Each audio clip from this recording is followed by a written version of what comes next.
What if the most famous haunted house in America wasn't born from ghosts, but from blood? Long before the Amityville Horror became a cultural phenomenon, a real family was brutally murdered inside 112 Ocean Avenue. This is the story of that night, the night the legend was born in tragedy. We are about to uncover the disturbing crime of Ronald DeFeo Jr., the real-life horror that started it all. If you appreciate deep dives into the true stories behind horror legends, make sure you subscribe to our channel for more content that explores the chilling realities that inspire fiction. From the outside, the house at 112 Ocean Avenue in Amityville, New York, looked like any other peaceful suburban home. It was a picturesque symbol of the American dream.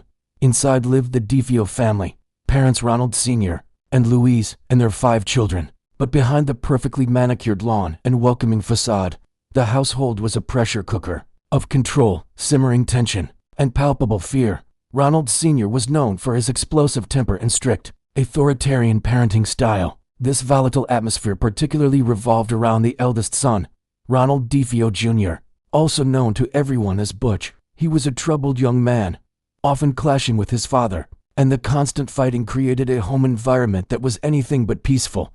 In the early morning hours of November 13, 1974, the unthinkable happened. The quiet of the suburban street was shattered, though no one knew it yet. Later that day, 6 members of the DeFeo family were discovered, shot to death in their beds. Ronald Sr., Louise, and 4 of their children, Dawn, Allison, Mark, and John Matthew, were gone. Each victim had been killed with a high-powered .35 caliber Marlin rifle. The crime scene was baffling to investigators. There were no signs of a struggle. Neighbors reported hearing nothing, not even a single scream. Most unnervingly, every single victim was found lying in the exact same position, face down on their beds. Amidst the carnage, only one family member was left alive, the eldest son, Ronald Butch DeFeo Jr. Do you think one person could have possibly done this alone, without anyone waking up? Let us know your theory in the comments below. When police arrived, Butch DeFeo initially claimed that a mob hitman had broken into the house and was responsible for the massacre. It was a story that quickly began to fall apart under questioning. He then changed his story multiple times, offering conflicting accounts of the night's events. Eventually, he confessed, stating that he acted alone, driven by voices in his head that told him to kill his family.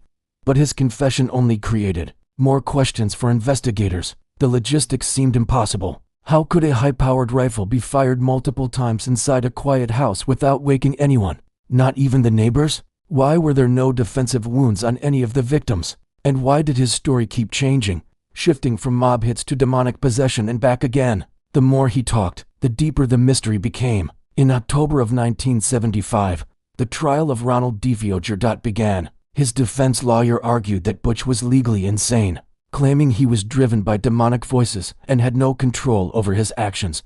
The prosecution, however, painted a very different picture. They portrayed him as a cold, calculating killer motivated by a desire to collect his parents' life insurance money and escape his father's domineering control. After weeks of testimony, the jury rejected the insanity plea.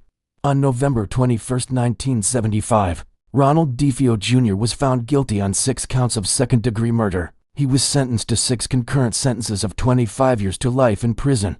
But even with Butch behind bars, the questions and inconsistencies surrounding the crime never faded away. The mystery of what truly happened that night in Amityville was far from over. Just over a year after the murders, a new family, the Lutzes, moved into the house at 112 Ocean Avenue.